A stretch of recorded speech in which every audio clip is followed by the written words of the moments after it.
Hey everyone, welcome back to Garnock Reviews, where today we're checking out a 2002 Packet Craft 360 Express.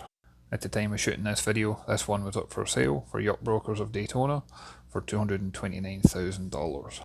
Now when I look up Yacht World, there's approximately 40,000 boats for sale worldwide, and there's currently only 2 Packet Craft 360s for sale, as they are very rare boats to come by.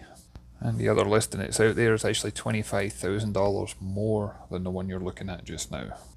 These boats were designed and built by Island Packet, which you typically associate with blue water sailing yachts.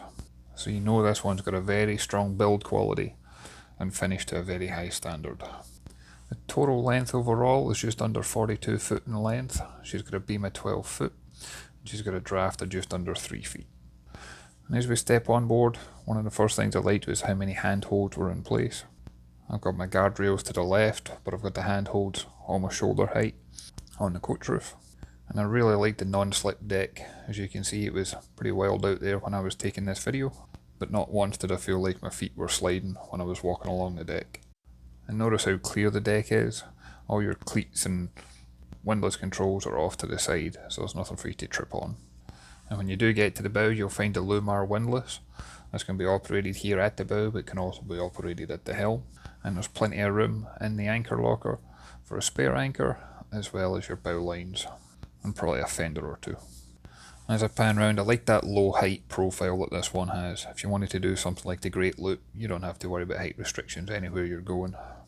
And as I make my way back to the aft cockpit, again you can just see how clear the deck space is and how good those handholds are. And at the aft cockpit, you can see we've got this bimini canopy that extends over the seating area. Typically that's used to keep the sun out and give you shade and protection, but on a day like today, it also takes the rain away from you, keeps everybody dry on board. You get an L-shaped seating area, and there's storage underneath those seats.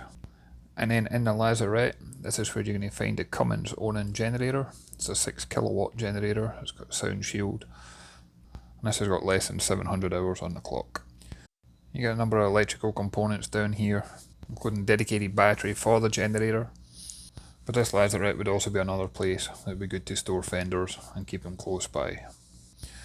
And if you're worried about generators needing the fuel, this one comes with 3 times 300 gallon fuel tanks, and these are aluminum tanks. There's also 75 gallon of fresh water in a plastic tank, and a 27 gallon holding tank, and again that one's plastic. And as we move into the main cockpit, you see we've got a little wet bar area to the right hand side. You've got L-shaped seating with a little cockpit table to port, and then the main helm on the starboard side. And as well as being able to open the overhead hatches and the windows for ventilation. This area actually has got multiple AC vents, so you can close that canopy and keep this as warm or as cold as you like. And at the helm, you'll see we've got a very comfortable seat that will fit 2 adults. This has got armrests that lift up and down if you want. It's also got folding footrests underneath and gives you plenty of comfort for cruising hours on end. This one's well equipped with navigation equipment for coastal and offshore cruising. You got a Horizon Explorer VHF, and this actually has AIS capability built into it. You got controls for the generator, the trim tab, you got a rudder angle indicator, full engine instrumentation, you got a Raymarine ST70 autopilot, you got a really nice Raymarine C140.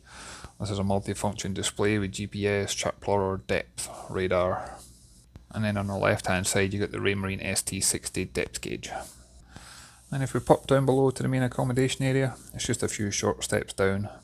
And I personally love the woodwork finish that was in here. It's not too dark and doesn't make you feel claustrophobic or anything like that. But they've done well with the satin finish solid teak and the Korean solid surfaces that contrast to give a very high quality luxury feel to it on board. You'll find the galleys on the port hand side, just at the bottom of the steps.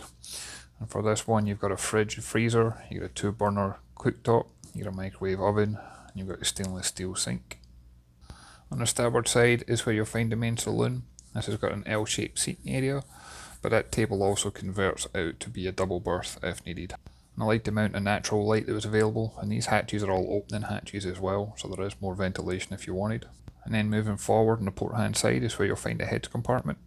This has got an electric vacuum flush toilet. There's hot and cold pressure water for the sink and shower. And I like that you can access this direct from the owner's stateroom for extra privacy if you do have others staying on board. There's also storage in here for your toiletries and personal belongings. And then if we move forward, it takes you to the owner's stateroom, and you'll see we've got a centerline berth. And I liked how accessible it was from each side. I also liked the headroom that was in here. I'm 6'2" and I didn't have any issues. We've got a lot of storage options in this cabin. And this berth actually lifts up on gas struts, and there's even more storage underneath the bed.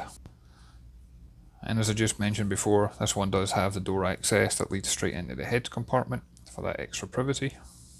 I liked how solid it was, opening and closing all the different drawers and cabinets and lockers in here. There's obviously no issues tied up in the marina like this, but if the boat was underway, I doubt you'd have any issues with any of these doors opening or anything falling out of place. Which is again tied back into the Island Packet blue water sailing yacht mentality when designing and building this one. And if I take you back out to the cockpit, I can show you the engine compartment. And there's a small access hatch that lets you to get down in here and check out all your day-to-day maintenance activities. But for bigger projects, the entire cockpit floor lifts up. So if you were ever doing major servicing, rebuilds, replacements, things like that, it's going to make it far more accessible, which also makes it far more cheaper for those big ticket items. And for the engines, you're looking at a pair of Cummins 370 horse diesel engines. They've got less than 1500 hours on the clock. In the right conditions, you can expect a cruising speed of around 18 knots, and flat out she'll do somewhere around 26 knots. This is a great well-rounded boat. Should be ideal for weekend cruising, should be ideal for longer trips, or you could use it as a liveaboard for a couple who want to tackle something like the Great Loop. She'll be just as happy island hopping offshore as she is cruising up the intercoastal. And I'd love to hear your thoughts and comments down below on what you'd like to do with this one if you were given the opportunity. I'd like to thank Yacht Brokers of Daytona for allowing me on board to check this out and share the video with you. And as always, I look forward to catching you on the next one. Thanks everyone.